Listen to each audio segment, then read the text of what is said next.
And we are back again. It's your friendly neighborhood film watchers. It's Frankie Football in the building. I am your humble host, Brandon, and I got my man, Honey Graham, with me. Set it off, Chris. How you feeling today, Chris? It's Friday, baby. We back, man. We back in the lab. We back on Yes, sir. Twitter. We back out here in these streets, man. So we Mm-hmm. just try to keep it going. We try to work on these 5 questions. Mm-hmm. So going with the fourth question we had in our log, man, we said, which position group do we feel improved more? The wide receivers or the defensive backs? Yeah. How you feel about that, B? What you thinking? So going from this last year to this year, the question that we asked was which position group improved more, the wide receiver room or the defensive back room? Absolutely. Personally, I would have to say the wide receiver room, and here's Okay. why. When you look at that playoff game against San Francisco, and the play once Tony Pollard got hurt, and once San Francisco, bracketed or took CD Lamb out the game, the offense just kind of sputtered out. The engine stalled out. Okay. Okay. So now we have an offense that is more than just December acquisition of T.Y. Hilton. Okay. We got Brandon Cooks, who has a full offseason with the team. And Brandon Cooks, he was with prior to this year with the Texans for 3 seasons, and 2 of them he had 1,000+ yards. Right, Absolutely. Right. So we know that Brandon Cooks, who's still in his 20s, by the way, it might seem like he's an old man, but Brandon Cooks is only going to be 29 this year. He came into the league as a relatively young guy. Yeah. Yeah, he's been bounced around quite a few teams. So yeah, this is going to be his 5th team, but he's only going to be 29 this year. Okay. And I say only as if that's still young, but that's young for his time around the league. He's a journeyman guy, but he's not even 30 yet. This is not even going to be his 30-year-old season, and he's been in the league since 2014. Okay, so almost he 10 has years, almost 10 years in the league. Almost 10 years in the league. And he has a full off season with the team, as opposed to T.Y. Hilton, who came in as a midseason acquisition, was older, or rather still is older, right? And it's proven that Brandon Cooks can still be productive with lesser quarterback play. Brandon Cooks had Davis Mills. Brandon Cooks had quarterbacks who weren't Matthew Stafford with them. Jared Goff. He had Jared Goff and cats like that. Right. Absolutely. Absolutely. Jared Goff. Yeah. Davis Mills. And he still put up 1,000+ yards. He did do that. Okay. Keep going. What else? What else you thinking? We have Michael Gallup, who is a year plus removed from the knee injury. Now, here's the thing about Michael Gallup. Expectations are going to be the word of the year. We have to lower expectations on guys like Gallup. Why? Tell me why. Because going into last year, Gallup was going to be looked at as the number 2 guy, because Amari Cooper was no longer on the team. We were looking at Gallup as soon as Gallup gets back, he has to bounce back into that number 2 role. Wow. Now with Brandon Cooks on the team immediately behind CD Lamb, Gallup is going to be looked at as that number 3 receiver. I mean, the question being is that he was kind of always the number 3 receiver anyway. That wasn't the expectation for him last year, though. I mean, but you should have no expectation on a guy coming back less than a year from an ACL. So absolutely. Then you also had to look at the need as well.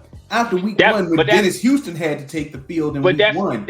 But that's management's fault. No, absolutely. You can't put that on Michael Gallup.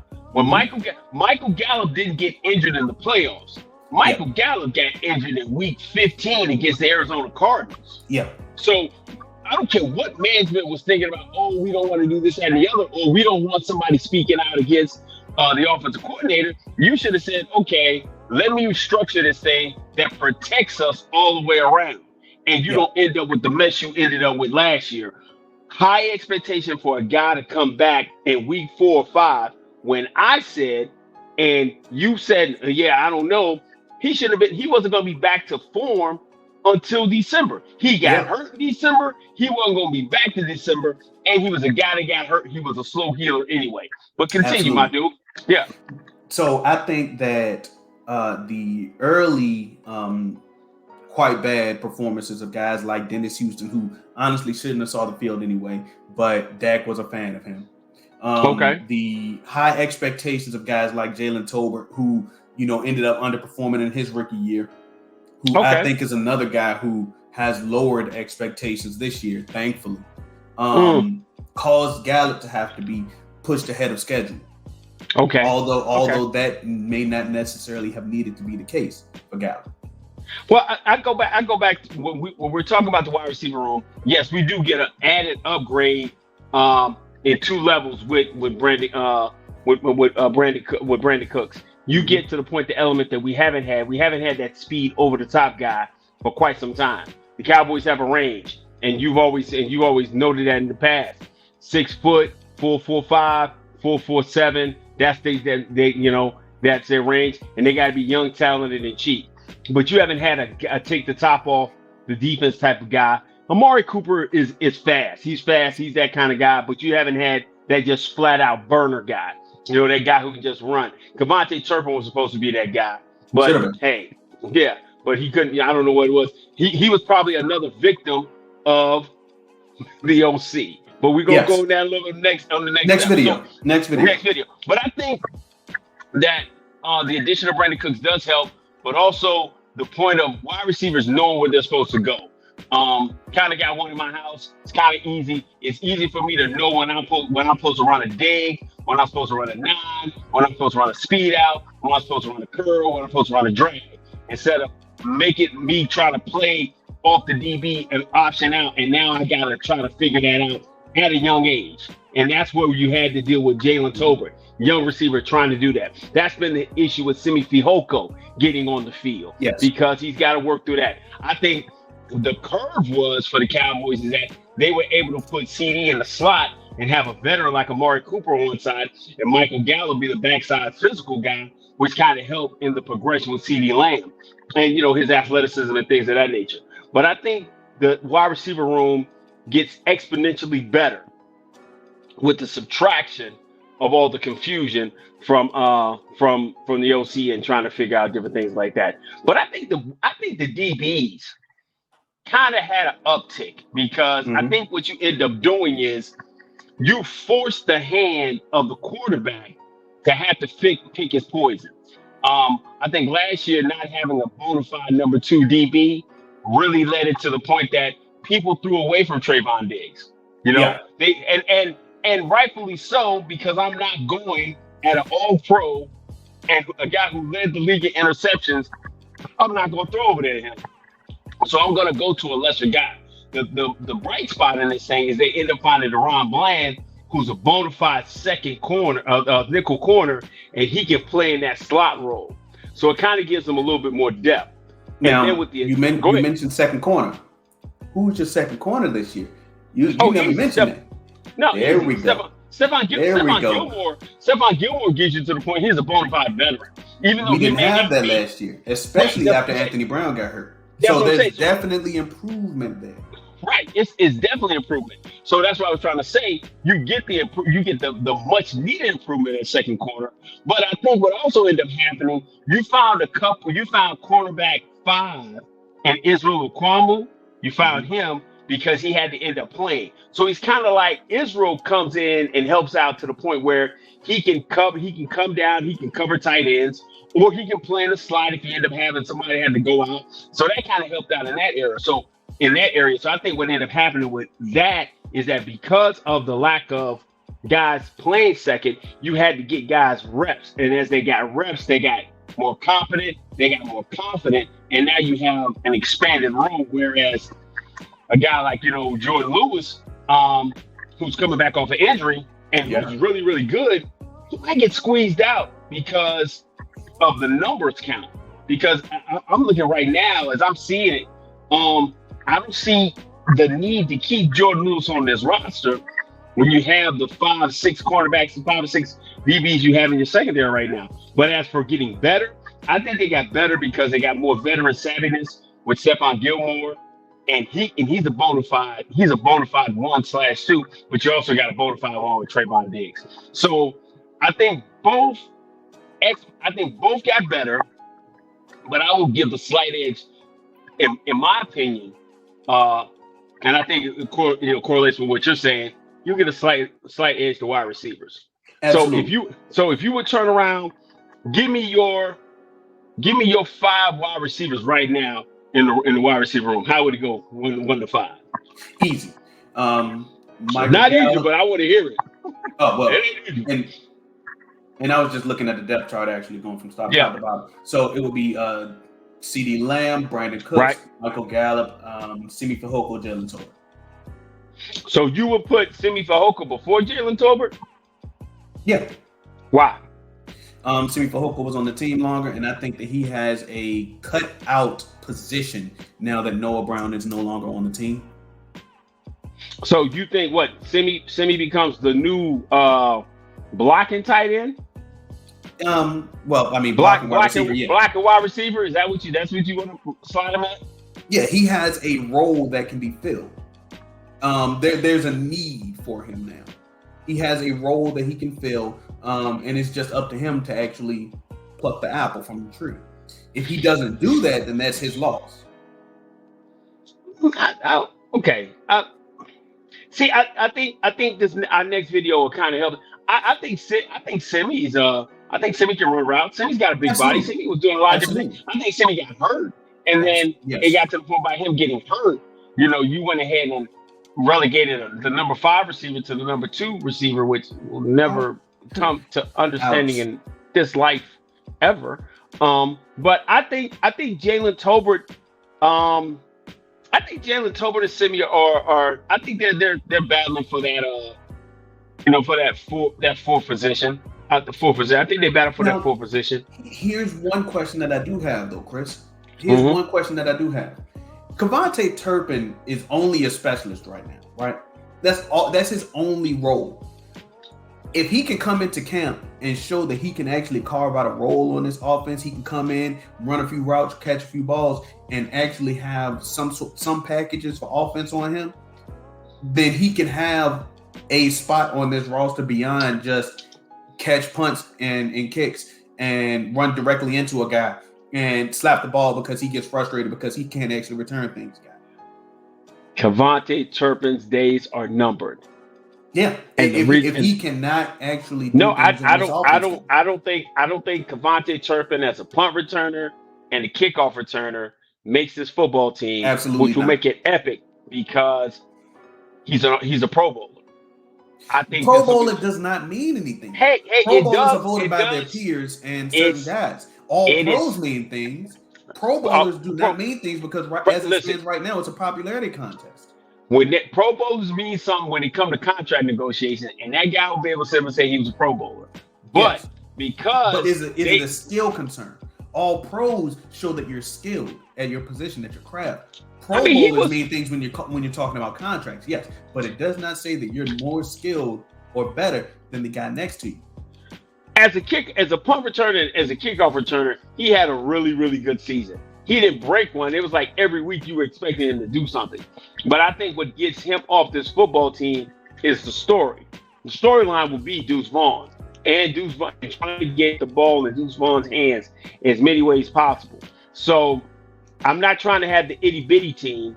And as a route runner, who do I get rid of my 5 wide receivers? If I'm going to take 5 wide receivers on this football team, he's not better than any of those 5 wide receivers that I have on this team right now. And we don't even know that because he never got an opportunity to.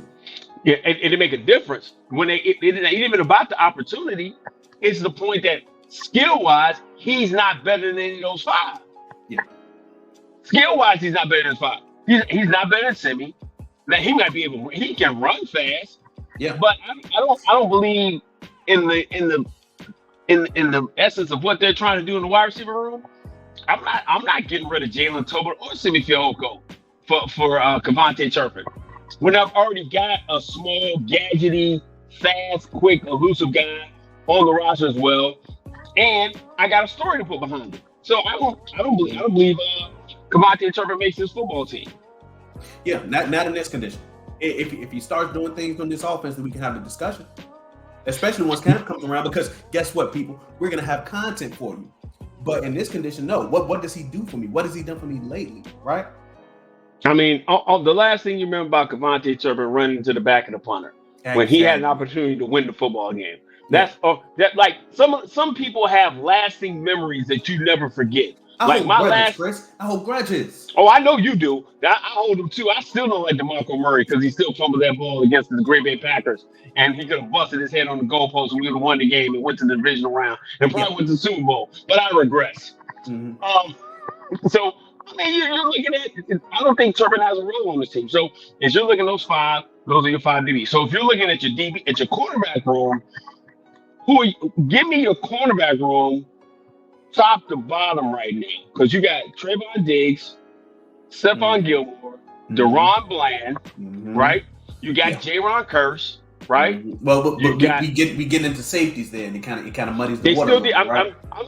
Okay. So if you go, so you got those are your three, and if you're gonna go Jordan Lewis, Israel Cuomo. But before I get too deep into it, I actually got to ask a question in that case. Okay. How do you feel about Kelvin Joseph? Oh, I love Kelvin Joseph as a safety. I love Kelvin Joseph as a safety. Talk to me about that. Well, I mean, the one thing that so you and I love Kelvin Joseph coming out of school, right? Absolutely. We love him coming out of the University of Kentucky. And I've always been a big proponent of saying that you need so many games at a certain level before you move to the next level. So for quarterbacks, it's like Bill Parcells' biggest thing was always having about 36 games underneath your belt. You know, as a quarterback, have 36 games under your belt. That gives you the opportunity to see as much as absolutely possible. So when you go to the next level, it's not foreign to you. We got to remember Kelvin Joseph only played 15 games, I think, total inside of his college career. So him jumping from the NFL, he had traits, but now he goes into the NFL. His actions and his activity last year in the offseason, which was super duper quiet and which was super duper loud compared to this year, he turned around and he got directly in a lot of people's doghouses, in yours. And so because he was in your doghouse, you hold the grudges. So, but I think I think this year, he gets the opportunity to maybe move to safety, maybe a little bit off ball, seeing certain things, because in games he kind of got lost, he got beat. There were some areas where it was just totally his fault, and so I think moving to safety is more towards his speed as well as being a special teamer. So I think this is Kelvin Joseph make or break year. Absolutely. He can probably be a backup. He can probably be cornerback number 4. And he'll probably play behind Trayvon or Stephon when they have to get off the field. But I think this year in camp, he's going to have to show a vast improvement about being a professional, because he's got all the tools, but this is his make or break year for me. Yeah. He's a bubble guy for me this year. He's a bubble guy for me, man. No. Why is he a bubble guy for you? Deron Bland coming in. But Deron's a nickel. Wait. Eric Scott got drafted. Eric Scott is a very high traits guy. Okay. The safety room is thick. They seem to like. How thick is the safety room? Marquise Bell is a guy that they really like. Okay. Of course, we got Hooker, Kearse, and Wilson. Okay, Hooker. Okay. And then Izzy is there. Izzy kind of plays both. But Izzy's a high traits guy, so Izzy can flip flop, right? I think Izzy is he fits the mold of being long and long, lengthy kind of guy. So he's working on that. Okay. High physicality traits. Okay. So if they need him to kind of be like the tight end, coverer, or be like the deep safety, okay, they'll put him there. So this Izzy kind of makes the safety room a little filled. So okay. It muddies the waters and puts Kelvin Joseph on that bubble. So to talk about my how my DB room looks, I'm going to give you the list of names. Obviously, we have Diggs, Gilmore, and Bland, and I'll put Lewis in there too, because I think you need. Last year showed us that you need the bodies. We lost Anthony Brown and Jordan Lewis, and then things got real busy real quick as we started looking for a guy. So you would. So if you got Jordan Lewis and you got Kelvin Joseph, you want to move Kelvin to the slot. You want to keep him on the outside, so you need another outside guy. So he had to be on the outside. He had to be your third outside guy. If you mean on the outside, you mean on the bench? Replacement. Yeah. He would be holding a clipboard and just studying. No.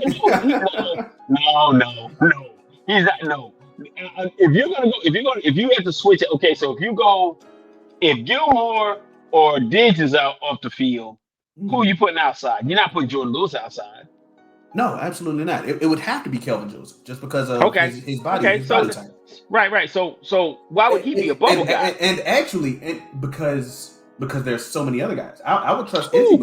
I would trust Izzy before I trust Kelvin Joseph. Actually, the team has shown that they trust Izzy. And actually, I put Deron Bland outside before I put Kelvin outside.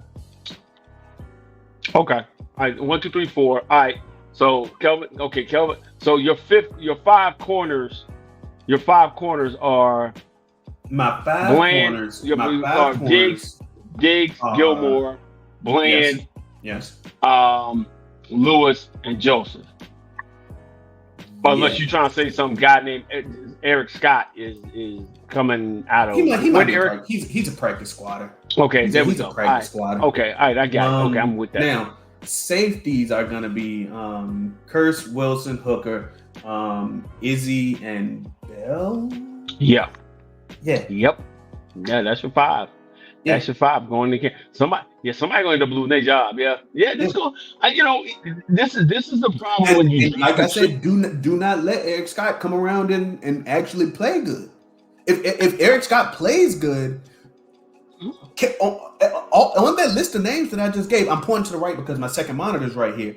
Y'all, as this gets watched, y'all are right here. My second monitor is right here. My third monitor is right here, but there's really nothing right here. But don't let Eric Scott play well because it can go from this to this real quick. We saw that. I can draw a diagram. No, we saw it last year. We saw Deron Bland just kept making plays. Absolutely. And just kept making plays. And his you name did not keep him on the field. Quickly. And his name kept coming up. So yeah, I give you that. That could happen. We can strike lightning in the bottle twice. Because nobody expected Deron Bland to be who he is, and now he's a bona fide. He's a fifth rounder. We just hope that Bland comes in and takes his game to the next level. Because you remember we had this same feeling about Dono that year. That he turned around that year and he had a real explosive season, made plays, and then he came back the next year. And he kind of slacked off, and he wasn't the same guy. He didn't continue to progress. So, but now he's kind of evened out a little bit. Now he's kind of evened out, which is cool. Yeah, he had the one up year, one down year, but now it's kind of met in the middle. Yeah, he came back. He was vital to the campaign last year. So absolutely, we just want to hope that there's another step for Deron. And if there's another step for Deron, then yeah, you got a lot of different things out there. So I give you that. Absolutely. So we can pretty much say. And so, in your opinion, you felt like the wide receiver room got exponentially better, or do you think it was kind of even? I think that between the two, due to the new offense, the lowered expectations for guys like Gallup and Tolbert. I don't know why you got lower expectations for Gallup. I'm still trying to figure why you're lowering his expectations, though. Because there won't be a situation that happens with guys like Dennis Houston and the super high expectations for Jalen Tolbert going into the season. But you still got a guy who's making big time money on his team. So his expectations have to be what? Like if you so you're saying CD goes for $1,300, right? Possibly. Well, yeah. I mean, I think it's possible. Let's see. What did he have last year? CD went for, $1,360 last year. I mean, Okay. it's possible. It's possible that he can go for right around that same thing. And So- let's say Brandon Cook goes for his average of 1,000. You know, Is that? Brandon Cook I mean, goes he for gets. another Yeah, he gets. 1,000 this Yeah, year. he gets. Okay, so if you go 13, 1,400, Yeah. 1,000, that's 2,400. How Yeah. much you expect from Michael Gallup? How much did Michael Gallup have last year? Not much. How much he have? What do you have? 400. Let's say he goes for. Let's say he ups it. How many games? Oh man, how many games did he have last year? It couldn't have been more than like 7. But let's see. Oh wow, he played in 14. Right. Yeah. So let's say he goes back to his form and gets 800 yards.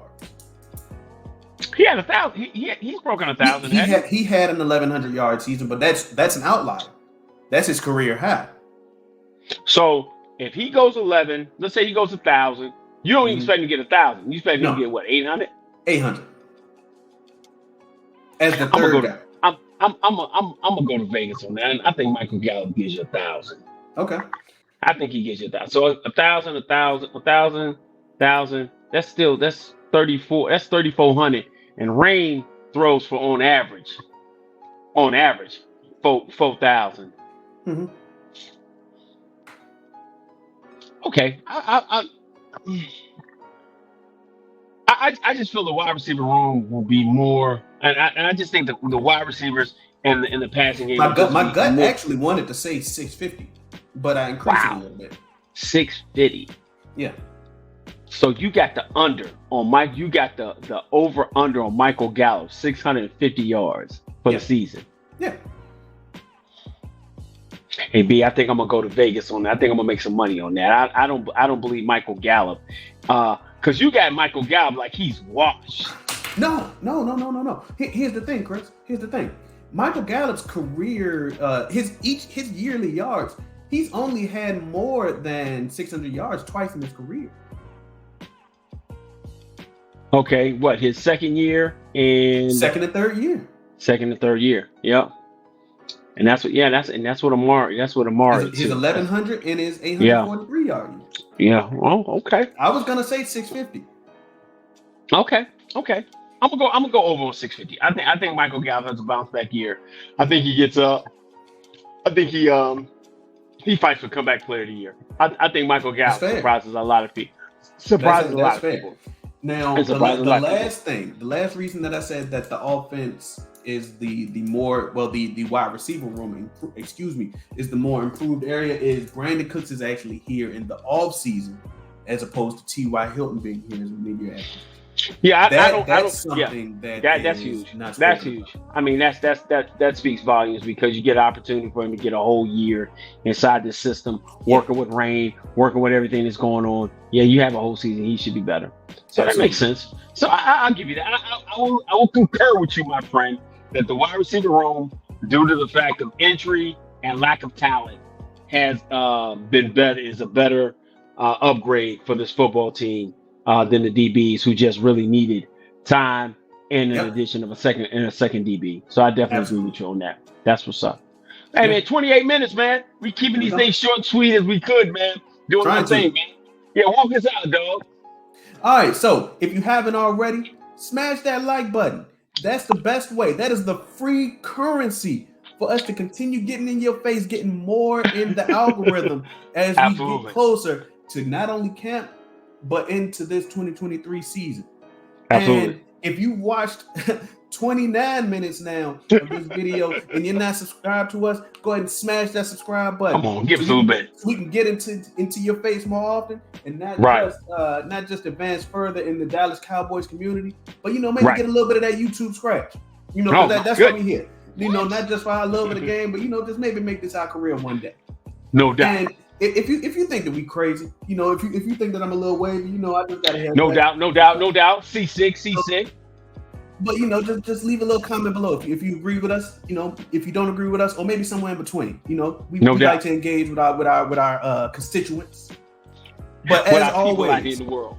Absolutely, as always, you know, Chris likes to say that he is the Robin, but you know, we are both, you know, the superheroes. You know, if Batman could be in two places at once, he would be.